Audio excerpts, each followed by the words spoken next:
Good evening. Good evening, Mr. Davis. Will you come this way? Thank you.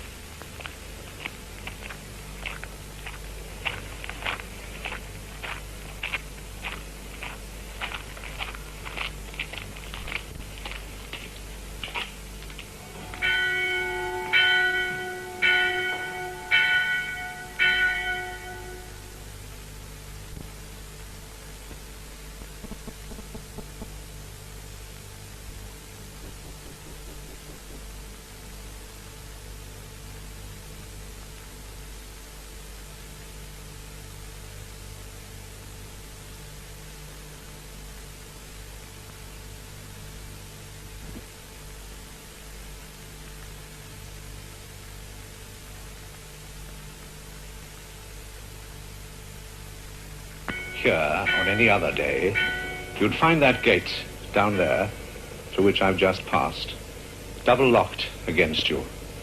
Your only means of communication with the people who live inside these walls will be through this grill. But tonight, by special permission of the Holy See, you can enter as I've entered, as our television cameras have entered, to see this convent and the sisters, 19 of them altogether, who've dedicated their lives to work and to pray for the greater glory of God. Now, as you may know, there are two main orders. First, the active orders. Those are the nuns who go out to work amongst people, to do missionary work, to do works of mercy, to teach and to nurse. Now, in this particular, look after people who are sick and ailing, no matter if they're Catholic or Protestant, who suddenly find themselves in need of help. In this particular case, this little sister of the Assumption is going to work for a family whose mother is ill in bed, the father is out at work, and there's no one to look after the children at all. The little sister, in addition to attending to the mother, undertakes all the duties of the house, as you'll see in a moment. The children look as if they're glad to see her. She prepares food for the children and for the husband on his return from work. And apart from that, she sees to the cleaning and the washing up, and indeed takes the place of the mother in the home until she's well again. She is the mother to these children while she is there.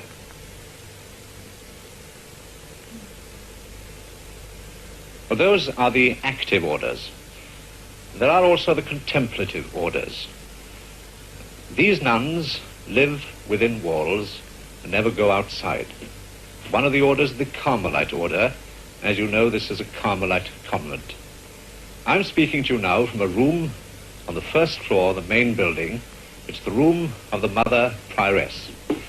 And with her is Mother Gabriel, because she must always have someone in attendance to make, I think you call it a tierce, don't you? Yes, that's the right word. Well, now, you yourself, Reverend Mother, have been prioress here for how many years? It was 3 years last February when we had our elections. We have elections every 3 years, you see. As the sisters can choose their own superior. Once they have chosen her, they give her their entire loyalty.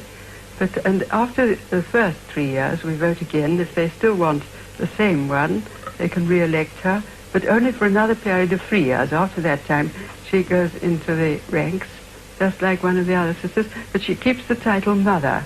So Mother Gabriel and Mother Catherine have been prioress, you see, and myself, that's all. I see. The first thing I saw, of course, when I came to your convent here at Prestine was the wall that surrounds it. Yes. One of the first noises I heard, of course, was the sound of the double locks being unlocked.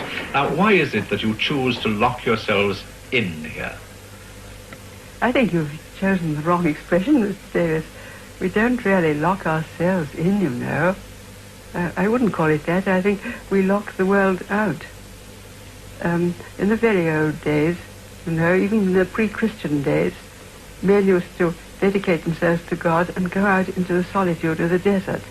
It isn't all that easy to find a desert nowadays with all everything that breaks into desert life. So we create a desert for ourselves, building a wall round, you see, but it keeps the world out.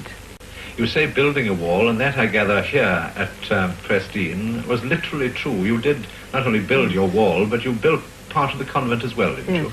Yes, we did here.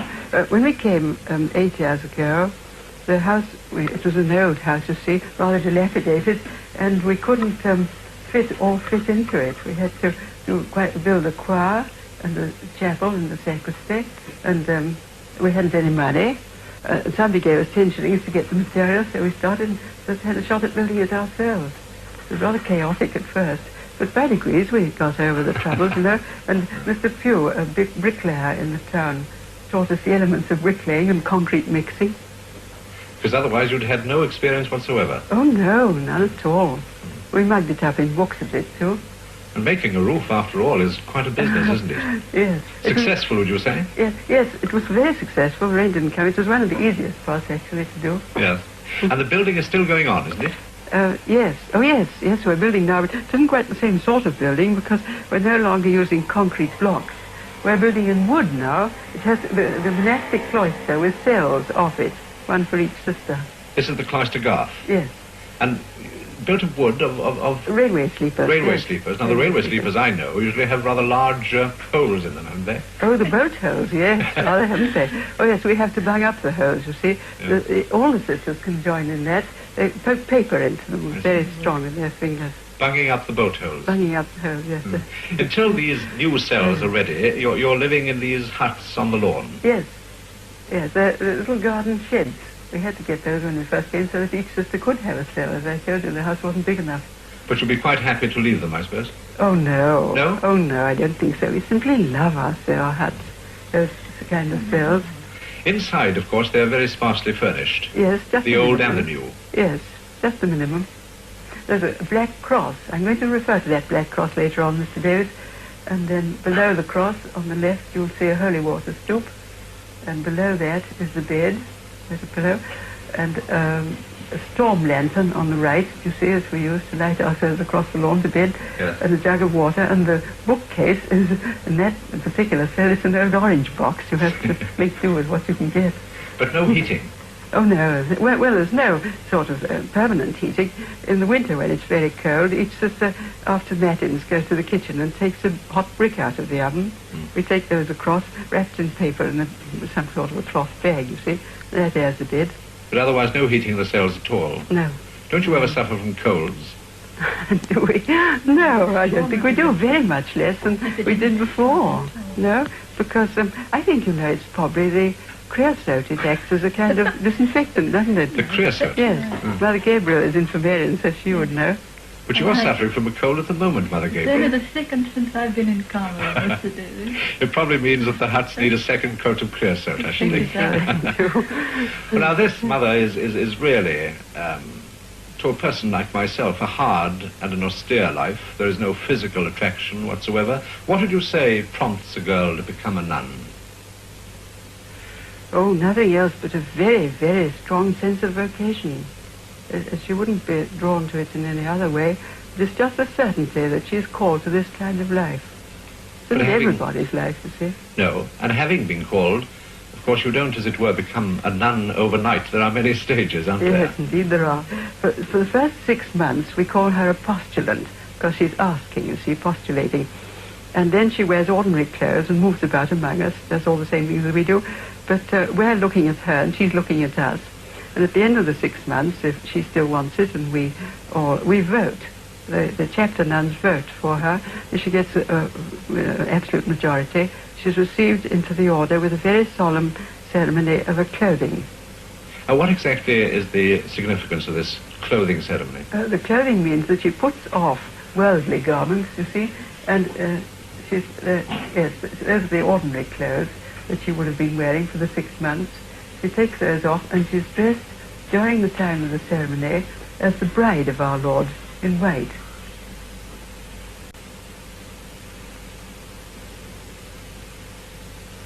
And as a bride, you see, we wear... perhaps you'd be interested to know that sometimes the hangings on the altar in the church are made from the dress she wore as a bride.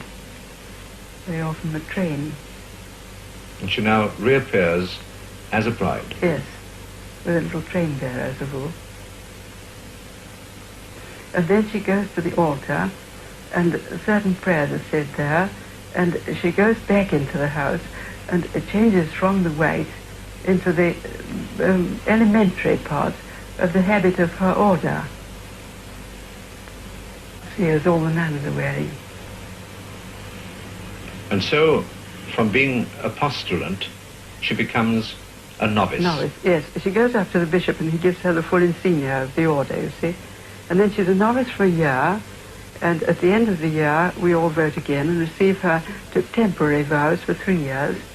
And after that, for 3 years she lives as what we call a junior professed. At the end she makes solemn vows for life. And from then on she remains forever within these walls.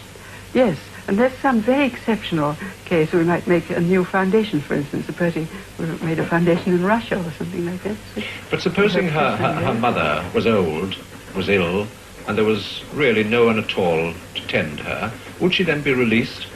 She could ask to be, if there was a real need. It would be examined very carefully to see if it was a need, but the natural law comes first, you see, before her religious life. And so in that case she would apply to the Holy See, as they've given you permission to come inside today, and she would ask to be to go out for a time to look after her sick relative or whoever was in need, and then come back. Supposing, apart from that kind of situation, that a girl, after taking her solemn vows, came to the conclusion for some reason or another that this was not the life for her, would she then be released? It very seldom happens, but I'm sure everybody who's looking in tonight must have heard of Monica Baldwin. Yes. And her leaping over the wall. It isn't at all necessary to leap over a wall, because in that case a sister would just ask permission from Rome to be released altogether. It very seldom happens, thank God, but it would be granted, certainly, if she asked. But normally, of course, they spend the days of their life within these walls. Yes. Now, what exactly is your day? When does it begin? It begins at 5:30 in the morning. 5:30? And perhaps you'd like to know how we're waked. Shall I try? You try, Mother Gabriel. Well, that's a really startling knocker-up, isn't it? Yes, isn't it? Now, this sounds at 5:30 in the morning. 5:30, yes. And then when we're dressed, we come over to across to the house and go to choir for the first hour of prayer. And the rest of the day, with Mass as the centre, is divided up into hours of prayer and hours of work. What kind of work? In this Carmel, the different convents have different work, but ours is principally connected with altar bread making for firms. And we do, that's the chief thing. It employs a great many sisters. And we make vestments a certain amount. We make Christmas cribs and Christmas cards. Mother Gabriel has 3 little presses. And then there's the garden, of course, and the livestock. It takes a terrific lot of energy and work. But you must find yourselves very often in the position when you have no hard cash, and as we all know, hard cash is very necessary in this materialistic world. How do you manage in those circumstances? Well, divine providence always provides some answer. That might even be barter. Barter? Has that actually happened? Oh, yes, indeed it has. This very desk here where we're sitting was bartered for... What did we barter the desk for? A second-hand kitchen range, yes. Yeah. And another, as you came in at the gate, did you notice the beautiful chapel door? The door, yes, I did. First door. We bartered that when we moved here for a motor mower and a flock of geese. Well, it's a very good exchange, I must say. Yes, isn't it? Geese, you're saying. Yes. Are you vegetarian? Not in the strict sense of the word. We just don't eat meat. We would have sold the geese, you see. How many meals do you have in a day? 2, dinner and supper, and 2 snacks, I think. Or at least what I've heard described as little jug and 3 o'clock. Yes, that's it. Yes, They're just little snacks. Standing, just a snack. Standing, because it's hardly worth sitting yes, down. Yes, quite. When I was in Caldy with the television cameras about 2 years ago, they had there not a vow but a rule of silence. Do you have it here as well? Oh, yes, it's very strict indeed. That it's not so absolute as the Cistercians. They have a sign language they talk to each other by, but we only use a very few signs in places where we shouldn't speak. But otherwise, the sisters can come and talk to the prioress as much as they want, and the novices to their mistress, and about their work if necessary. You wish to dispense with communication, not just with speech? Yes, that's really what it is. But there are certain periods, you say, when they can talk to each other. Twice a day we have recreation. Yes, it's after 2 meals. What do you talk about on those occasions? Is it a very light-hearted chatter, you know? Do you gossip yes. and so on? No, we don't gossip. No, well, light-hearted chatter indeed, yes. And we sing sometimes too, and sometimes read. I might read to them out loud. But no, one of the things we have to be awfully careful about, you know, is the law of charity, because you could quite imagine, Mr. Davis, a whole lot of women living together.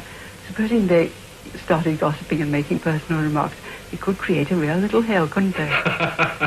Well, I refuse to answer that question. I'm sure you're right. I'm told also that once a year, is it that each sister is allowed to go into retreat? Oh, yes. Yes, we have a lovely hut down at the bottom of the field. You spend 10 days alone there. That's a wonderful time. Really alone? Yes. And everybody looks forward to that? Oh, yes. Well, now, the main virtues are they not? Poverty, chastity, And obedience. Yes. Very difficult virtues to achieve and to practice. Do you find that members of your community sometimes chafe at these restrictions? No, not chafe.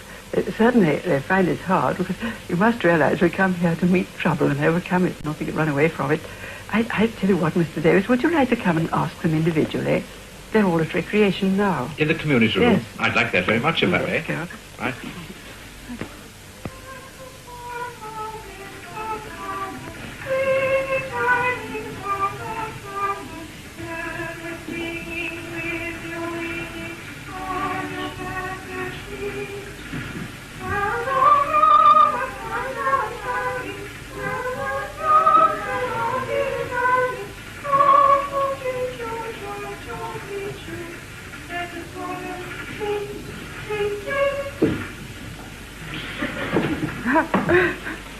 Sister, do sit down. Will you stop working for a few minutes? Mr. Davis wants to ask you a few questions individually. Thank you, Mother. Well, I think I should meet, first of all, some of the singers.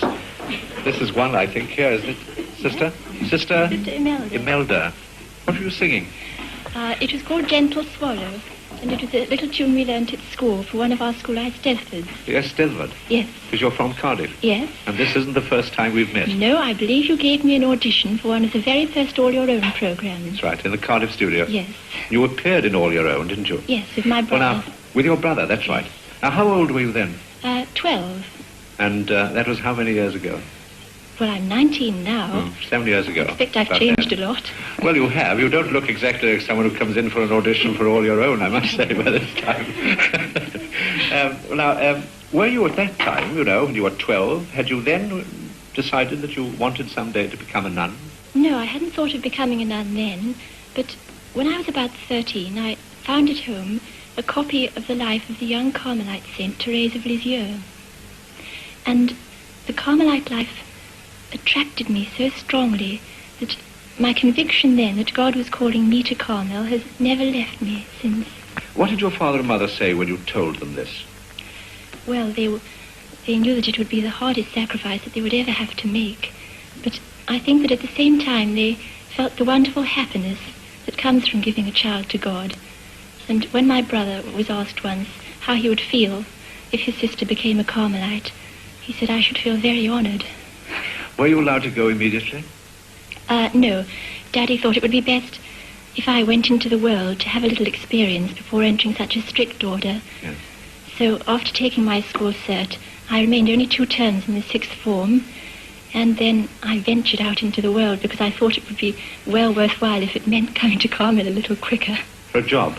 Yes. What job did you have? Income tax. Income tax? That's enough to drive anyone out of this world, isn't it? I agree. I feel like that very often myself. Do you see your father and mother often now? Yes, they've been to see me about 4 times since I've been here. Do they come to that little parlour that you have and speak to you through the grill, Yes. and you to them? Yes, only we feel just as if we were all at home together. You never So- touch them No, that doesn't make any difference, though. at all? No. Do you write to each other frequently? Yes, every week I send them the Carmelite bulletin and they Sure. send me back the news of home. But don't you feel sometimes, sister, that you'd like to have the companionship of people of your own age, of 18, 19, young girls and young boys? Well, certainly not young boys, except my brothers. Yeah. But I do sometimes miss other young companions, and particularly my own little brothers and sisters. Well, now, in about 4 years' time, you'll be taking your solemn vows, won't you? This will mean that you're going to live here, within these walls, in this place, for 50 or 60 years. Lovely. Lovely. Oh, yes. You feel you're old enough to make this decision? Yes, because, you know, many girls are married at 19, and they're prepared to spend 50 or 60 years with the man they love. And so for me, the idea of spending my lifetime with my heavenly bridegroom, whom I love much more than any girl could love her husband, gives me the greatest joy. Since you've come here, you're perfectly happy. Oh, yes. You look happy. You sing happily. And so did your... Who was singing with you? Sister Mary of the Cross? She's my angel. Your angel? Yes. Well, she's got an angelic voice like you, but why don't you call her an angel? Well, she looks after me and teaches me how to do things as a novice. I see. Well, she's not only an angel, but she's also a very good milker, isn't she? Yes. I saw her yesterday. I'll go and have a word with her about that. Oh, she's here with Sister Flora, isn't it? You were both milking yesterday. I saw you. Oh, we were. Yeah. Yeah. And jolly good milkers you were, too. Yes. I wanted to ask you whether you could milk. Well, as a matter of fact, I can, because I was brought up in Carmarthenshire, which is good farming countryside, and I used to be a very good milker. I wouldn't dare to do it now, especially in front of you, because you're so good at it. But still, you'll be relieved to know that I'm not inexpert. No. Well, now, how many head of cattle have you got here? 5 head of cattle.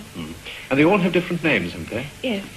We have Frida and Felicity and Fantasy. All starting with F, I notice. Yes, they're a Frisian herd. I see. Well, how do you choose the names? Well, Felicity, for example, how do you choose that name? Oh, well, we very badly wanted to have a Frisian calf, a heifer calf, and before Frida calved, the bishop came and we asked him if he would bless her. Because you wanted more milk, of course. Yes. Yeah.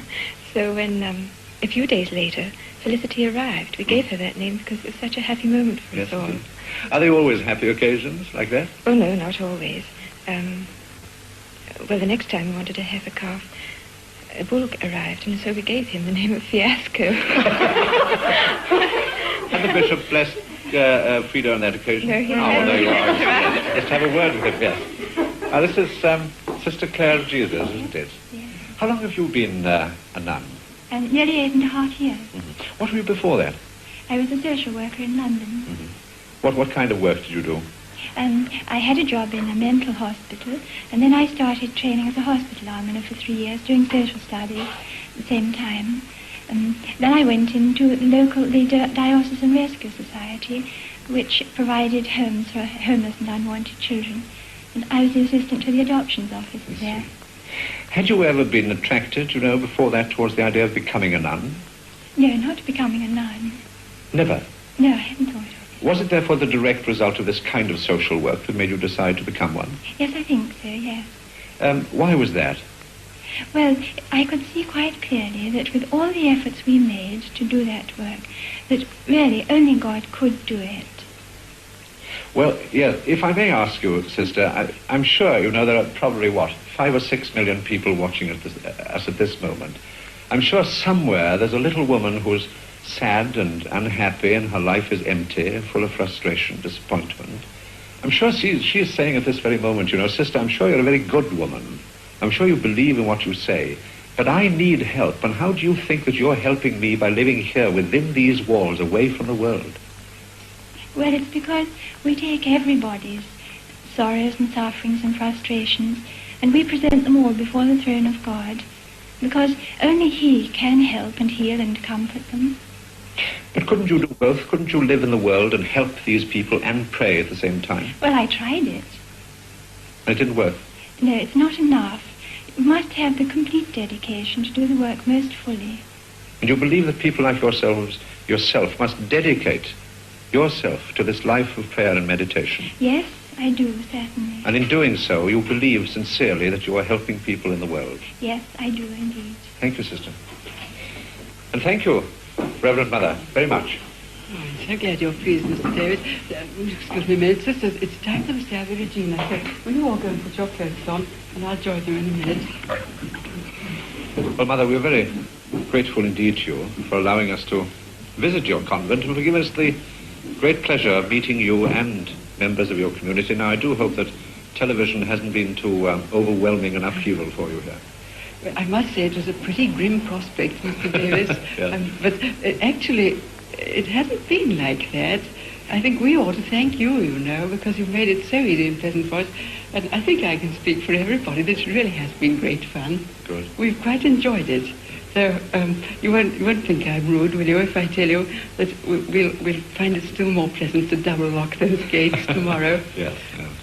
And come back to the life and the work you see that we've undertaken for your sakes. And now you're going to sing the Salve Regina. Yes. So we're going to finish off the day, finish off the television program, I mean, in the way we always do finish off our day. So I must say goodbye now, Mr. Davis, mustn't I? Thank you, Reverend Mother, and goodbye to you. And thank you very much indeed.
Sisters, I have been asked before I give you the final blessing tonight to say a word to all the people in their homes who have been looking in at us tonight.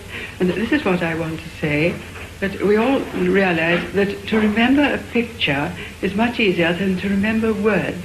We have been trying to answer Mr. Davis's questions. He's put in your name. But this is a picture I would like you to remember. Don't think I'm being dramatic. I just want to express to you, like that, how I would like you to remember a Carmelite. As it's a picture of love.